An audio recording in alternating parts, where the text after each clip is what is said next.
So now that we've discovered event listeners, we have everything we need in order for us to understand the this keyword. Now, we need to know exactly how the this keyword is populated. If you think of it like a variable, and this variable is populated by its context. So again, it's the same in the English language. If I said, look at this, well, you have to look at what I'm looking at. So if I'm pointing to something, I'm giving the this keyword context. So if I'm pointing at a building, then this means building. If I'm pointing to a mug, this is a mug. So we need the context to understand it. And in programming, the this keyword may be a little bit elusive. So what I want to do is really get this topic done and dusted with when it comes to the this keyword. So you're no longer confused about the this keyword, and you will easily be able to find out what the this context will be. Now in JavaScript, the first thing you need to look at is where is the this keyword located. So if I was to type in the this keyword, what it will do is it will immediately populate itself with the window object. Well, that's fine. What about if I put the this keyword inside of a variable? And don't forget, this is a global variable. What if I say this, and then I call that variable? You'll notice it gives me the window object again. It gives me the global scope. But what about, let's say, if I put the this keyword within an object? So I'll just say prop, and then just type in the this keyword. Now, usually what you'd expect is the this keyword to return this object right here. But that doesn't happen in JavaScript. If I say global.prop, and again, you don't have to put quotation marks on your key names. That's all up to you. But when I call it, it grabs the this keyword, and guess what? It's populated with the window object. So you need to know where is the this keyword first of all. Now, if the this keyword is outside of an execution context, meaning it's outside of a function or function type, any type of execution context, the this keyword will automatically be populated with the window object. This will always refer to the window object, whether you like it or not. Now, the this keyword becomes very interesting when it comes to adding that into an execution context. That means we need to place this inside of a function and see what we get returned back. Well, as you know, what I can do is clear the console, and I can create a function like so. Let's give the function a name. I'll just call it test. And then what I want to do is just simply say console.log this value. So we're going to find out what this context is, what it contains when we invoke this function. Now, what I want to do is invoke the function. I want to run its execution context, so I just add in those brackets. I don't need to pass in any parameters. There's no arguments on this function. And when I run it, what it does is it takes the this keyword, and we haven't actually given any context. Again, it's just like us looking down at the floor, eyes shut, and we say, look at this. And we're not pointing or referencing to anything, and the JIT compiler goes, what do you mean, look at this? And what it does is it actually returns the entire global scope, the window object. And this can be very, very bad when it comes to constructor functions. You might want to re-review that lecture where we said, look, if the function has not been given any context, meaning the JIT compiler says, what do you mean, look at this? And it returns the window object, you can end up creating global variables unintentionally. And that's definitely not what you want. Now, in JavaScript, you actually have something called useStrict. This is where you tell the JIT compiler to comply with ECMAScript 5 standards. So at the moment, it's not complying with any certain standard. And you could just change the name out from ECMAScript, which, don't forget, that's the body that sets the standard. They're sort of like a committee of people that said this is how the language is going to work, and then the browsers try to pair up and match up with those standards. And you could just take the name out, ECMAScript, and replace it with JavaScript. So it's just a different name for the language. So JavaScript version 5, we want it to comply with version 5, which is a bit more stricter. It's not as liberal as the loose mode, if you will, that we currently are running in the browser. So let's take a look at what the this keyword will produce in the test function if we turn the browser into strict mode, meaning comply with ECMAScript version 5. So let's take a look at this now. I have my index.html file that's being loaded in. There's my input, this button, which we'll have a look at later on. And here's my script that's being loaded. Now we have a JavaScript file that will be executed in strict mode. And we're creating a function in strict mode, and it's going to log out the this keyword. Whatever is inside of this, it will send it to the console. And we're just going to invoke that function, and we're going to find out what this contains. So let me run it like I've run it in the browser in liberal mode. So I'm going to get rid of that string use strict. I'm going to save this file, and I'm going to hit refresh. Now you'll notice that the this keyword, again, like it did before, contains the window object. It's saying, look, you've called me, and how has it been called? It's just been called on its own. So it says, look, you've just called me. You haven't actually pointed to anything. So this is me looking down at the ground, not pointing, not referencing anything, and saying, look at this. You're not giving any context, and the JIT compiler says, what do you mean, look at this? And so what JavaScript does when it's in liberal mode is this will be equal to the window object.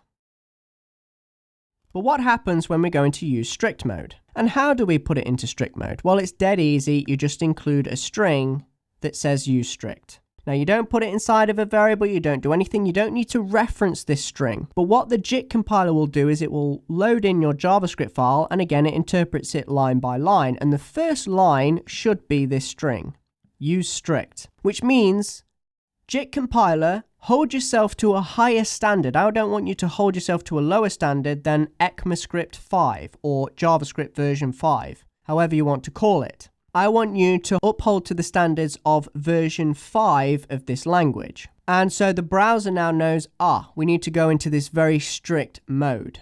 Now, what will happen to the this keyword? Don't forget, we're calling this function, we're not giving it any context, and the compiler says, what do you mean, look at this? Will it contain the window object? Let's go ahead and save it and refresh. No. The this keyword actually contains undefined. It's empty. The this keyword is undefined. It's empty. And that's the difference between the strict mode. The strict mode says, if the JIT compiler doesn't understand the context, I'm looking down at the ground, I've got my eyes closed, hands by my side, and say, look at this. The JIT compiler says, what do you mean, look at this? In use strict mode, it's actually undefined.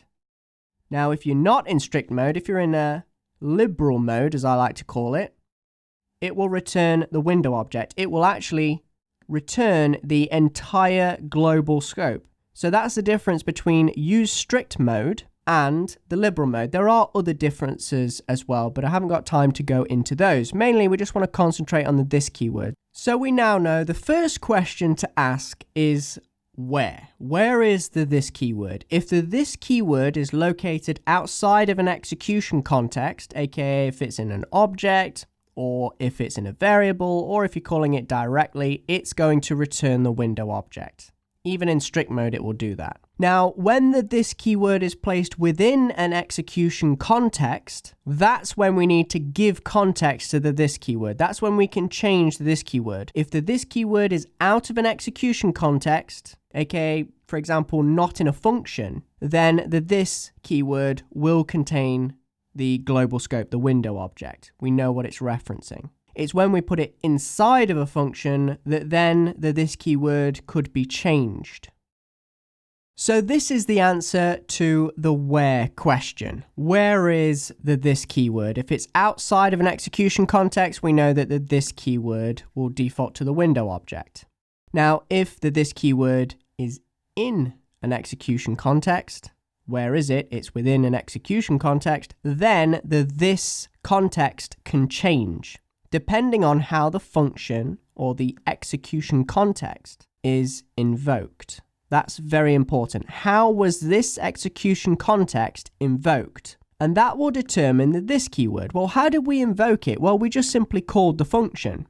Now, if we just call the function as is with just the name and the opening and closing brackets, what you are doing is you're not giving any context. You're not looking at anything, you're not referencing anything, you're just saying invoke that execution context. That's all you're doing. And if you're in liberal mode, then this will be the window object because it says I don't know what you're looking at. But in use strict mode, it's not as liberal and it says, look, you didn't actually point to anything, so this keyword is going to be undefined. So again, it just depends on what mode you're in, whether you're in liberal or strict mode. However, this keyword depends on how the execution context was invoked. So if you invoke the function like this, it means that you haven't actually defined any context.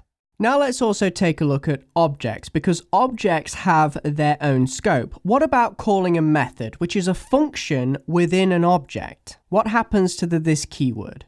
Well, let's go ahead and find out. I'm going to create a variable, call it obj for object, and we're going to create an object. Now I'll just define a name property. Let's say my name is going to be Lawrence, and then I also want a method which is going to be test, and it's going to be this function right here.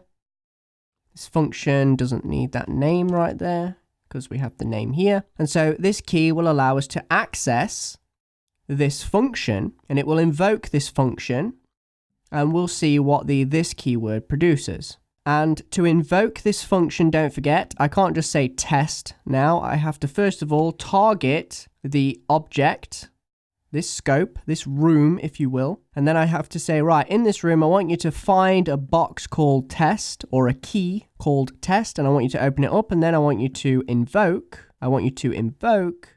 that execution context. Let's see what this keyword will return in the console. It actually returned the obj object that contains the name property and also the test method again. So that's quite interesting. Now, in order to find out why this is, you need to ask that all-important question of how. So again, we know the where. The where is this keyword is inside an execution context. But how was this execution context invoked? And that will determine what this keyword will contain. So we invoked it via the obj object, this object right here. We called that object first and then we invoked the function. So what did it do? It returned that object. That's how we know what this keyword will contain. If we call it from an object, that object is the context. We are now giving it context. This execution context now has context because this keyword will be populated by the object it was invoked from. So obj.test. That's very important to remember. And you also have embedded objects. So let's go one level further. Let's go into an inner object, another scope, if you will. Because don't forget, objects have their own scope, and I can say this one's going to contain the last name property, and you don't have to put the strings in there. And that's going to be Turton. And then on top of that, I'm going to grab the test method right here, and I'm going to stick it within the inner object, this inner scope, and the obj is the outer scope. So let's take a look at this now. I have to first of all say obj, so I'm targeting the object. Then I have to go to the inner object, so I say .inner, like so. So now we're focused on this object right here, and then finally you say .test, so it will access this key. And if we have the opening and closing brackets, it will tell it to run an execution context. And so let's go ahead and save it and see now what this keyword has inside of it. Hit refresh. Notice that this keyword doesn't contain the obj. It contains the inner object. This object right here, inner, which has the last name property, not the name property that's on the obj, but the last name property, and also this method as well. And you'll notice that's exactly what it gave back, the last name and the test method. And the reason is you have to look at the how. How was this execution context invoked? Well, it was first we went to the OBJ, then we went into another scope, this inner scope right here. This is the object, ultimately, that we called the test method from. So this is ultimately where this execution context was invoked from. So we're not looking at the outer one because it wasn't directly invoked on the outer object. It was invoked from the inner object. And so that gave us the context. That's the context of the this keyword because it was invoked from that object.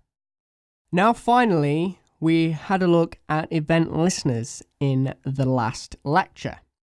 And I want to take a look at the this keyword, where you'll most likely be using the this keyword in your callback functions. So let's take a look at this. I want to target my input element, the button that has the ID of event click. So I say document.get element by ID. I pass in the string that is the ID that I'm looking for. And then I say add event listener. And then I'm going to add a click event. And then again, I can run a function right here. And I'm just going to directly attach this function because I don't want to remove it. And what I can do, and now what I want to do is when the user clicks on that button, I want to log out to the console window the contents of the this keyword. What does this contain now in a callback function? Let's go ahead and hit refresh. And I'm going to click on the button. Now notice what it gave me back. It gave me back some HTML here, which is the element. It's this element that I clicked on. Now again, this is actually an object in JavaScript, but the console window prints it out in a nice HTML format.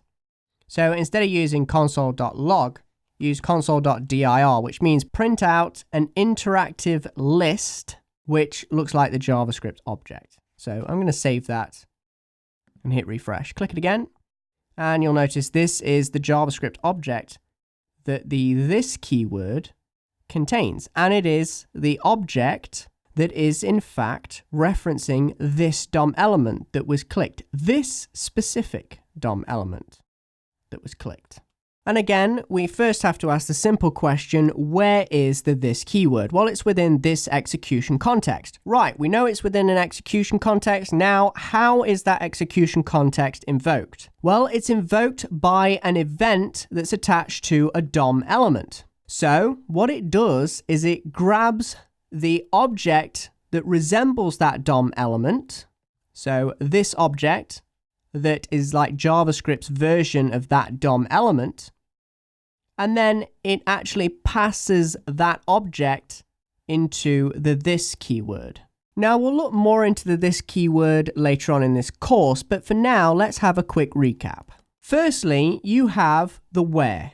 If the this keyword is found anywhere outside of an execution context, then the this keyword will default to the window object. Whether you're in strict mode or not, it will default to the window object. However, if the this keyword is found within an execution context, then the this keyword can change depending on how that execution context was invoked. Now, if you invoke that execution context by calling it directly, then the this keyword, if it's in liberal mode, will be the window object. And in strict mode, the this keyword will be undefined because technically you haven't defined any context.